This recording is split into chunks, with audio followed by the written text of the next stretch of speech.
Hello, we're back on the channel with another video, and it's been a while since I've posted a long form video, but we're back here again today, and I'm going to give our honest thoughts on Elimination Chamber 2026.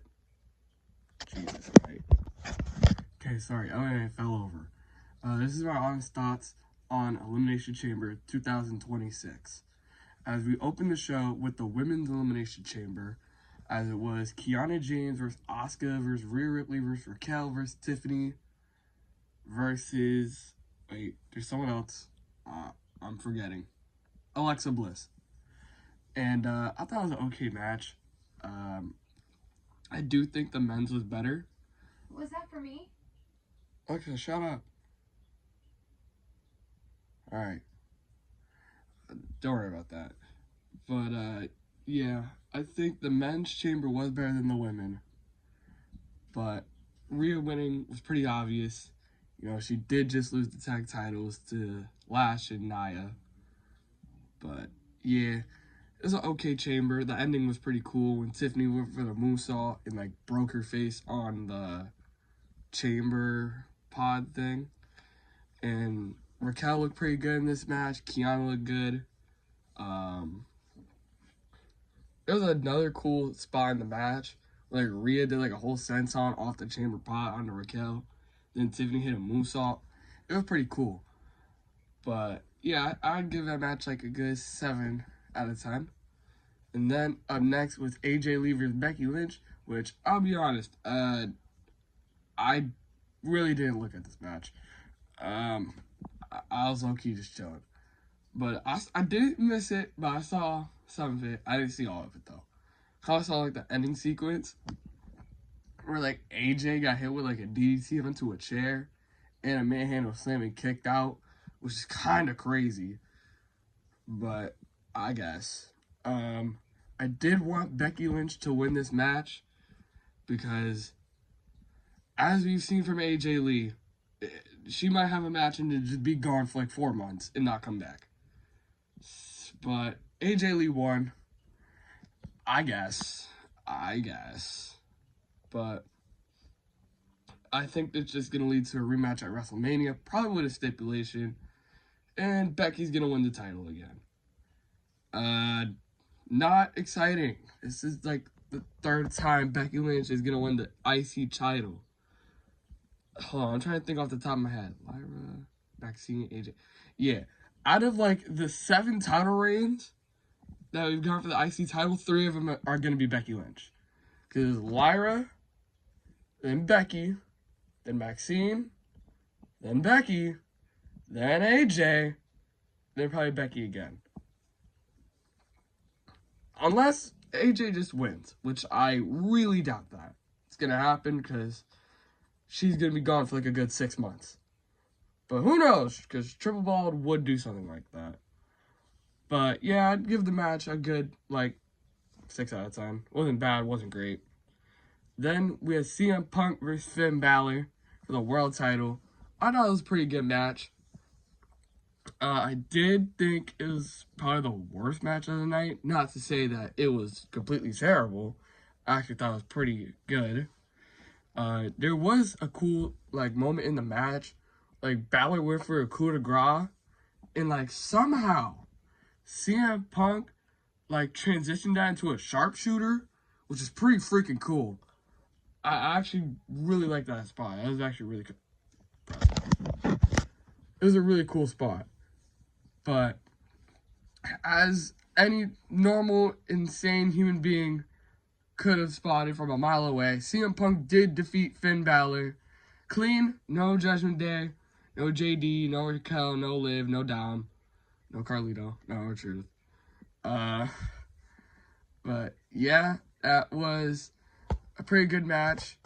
Punk versus Roman. Roman, please lose. We do not need you to win the loser's title, quoted from him, and go away for like 4 months and to not defend this title. We do not need that. Please, God, Jesus, don't win. But, hold on. I have to get the man who was in the box. So give me a second. Are you ready for the drum roll on who was in the box? You might have to try and find him. 3, 2, 1. Oh, I almost got my phone. It's Danhausen. Danhausen was in the box.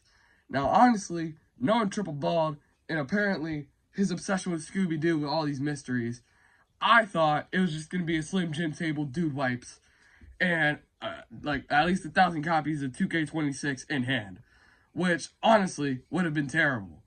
But instead we got Danhausen, which I don't mind that because I had very low expectations for this. And honestly, I was kind of surprised. It was not Chris Jericho. Honestly, I didn't expect it to be Chris Jericho because he's still in AEW. I don't know why everyone thought it would be Chris Jericho. He is still in AEW. He's still on their roster page. Because AEW is very fast to remove or add someone into a roster page when they sign or leave AEW. And I didn't know it happened, but apparently yesterday, like in the morning or in the afternoon, Danhausen got removed from the roster page. So, yeah. Danhausen was in the box.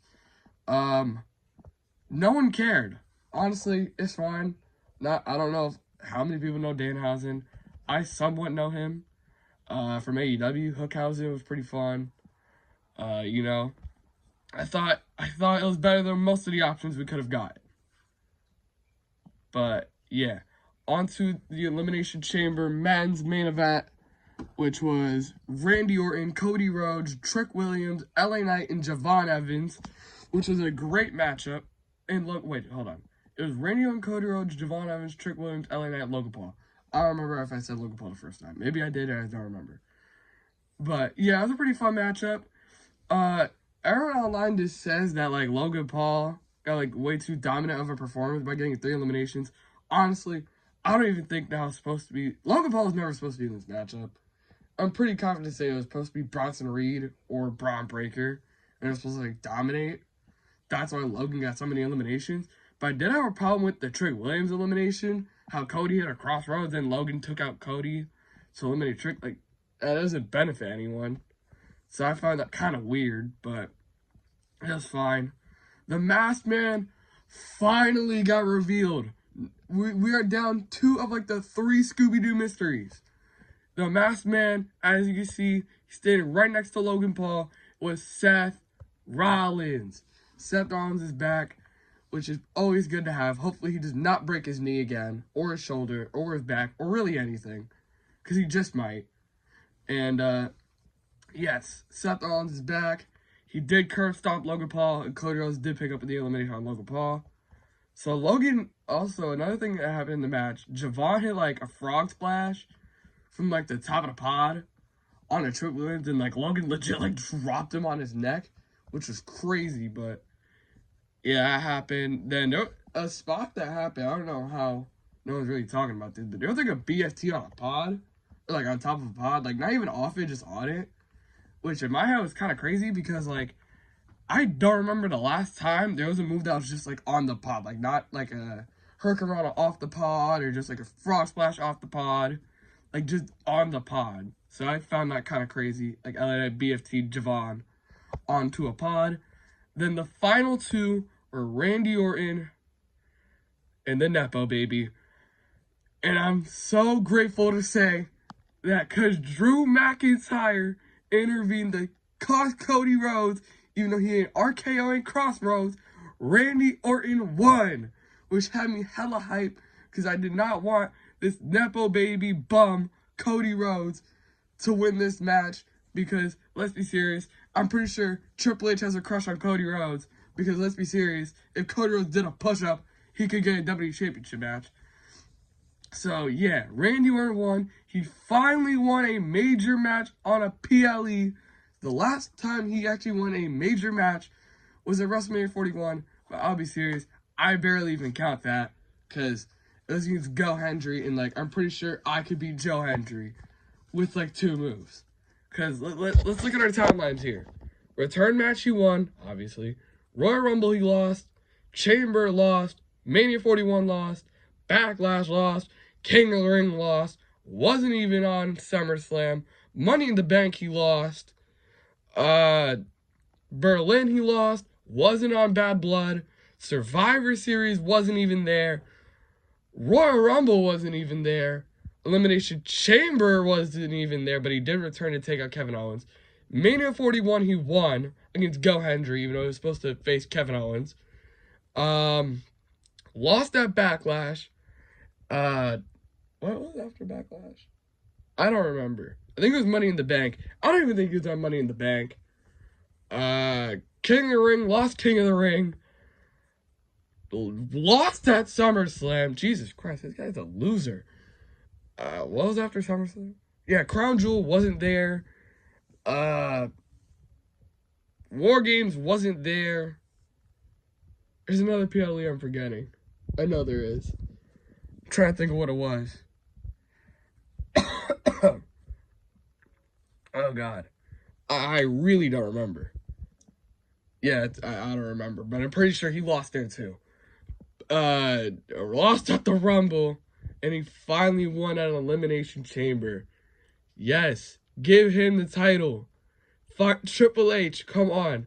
Give Randy Orton the world title. Give him 15, bro. After the horrible booking you've been giving this dude, just give it to him. And say, I'm sorry, Randy. Take the title. Don't give it to Cody. Even though he does have a WWE Championship match on SmackDown this week, which I really hope he loses. But let's be serious. It's Triple Bald. He's probably just going to give him the title. Hopefully, Jacob Fatu or Sami Zayn gets involved and, like, takes out Cody Rhodes. Yeah, I hope that happens. So we get a multi-man matchup at WrestleMania to where Cody Rhodes doesn't win the WWE Championship because he really doesn't need that. He can really just take a break because this dude literally has done nothing. Like, this man's basically just chased after the title since he came back and has done nothing else. He's either held the belt or chased after it. No in between. Seth Rollins is back. I'm excited to see what he does. Granted, it's probably just going to be a tag match. Him and LA Knight versus Logan in Theory. I don't personally care because the storyline, it literally makes no sense for that to happen. Unless he wants to say that, like, he just wants to destroy what's left of the division. But even then, like, Bronson Reed and Braun Breaker are both out. Breaker might come back by Mania, but, like, at that point, who cares? This might just happen at, like, Backlash or something. Roman Punk, please win. Well, I don't know where this leaves Trick or Javon. They're probably not going to make it on the Mania card, if I'm being honest, unless that's in that multi-man match, or there's some kind of, like, a ladder match for the U.S. title, or Sami and Trick just go, Sami Zayn and Trick Williams go one-on-one, which I wouldn't mind, as long as Trick Williams wins. Yeah, out of 10, I give Elimination Chamber an 8.5. This is the best PLE since SummerSlam. No one's convincing me otherwise. The only one you can make an argument with is Crown Jewel. That is it. That's because Cena AJ was on there, and that carried. But yeah, this is the first PLE I've watched in full, except for the Royal Rumble, because I always watch the Royal Rumble. It's my favorite PLE of the year. But yeah, it's my first PLE that I fully watched that wasn't the Royal Rumble. And man, I'm honestly glad I watched it because it was actually pretty good. Anyways, that's going to do it for this video. Like, subscribe, comment, share this with all your friends. I'll see you on the next one. Please go check out my clips. Anyways, I'll see you next time. Peace.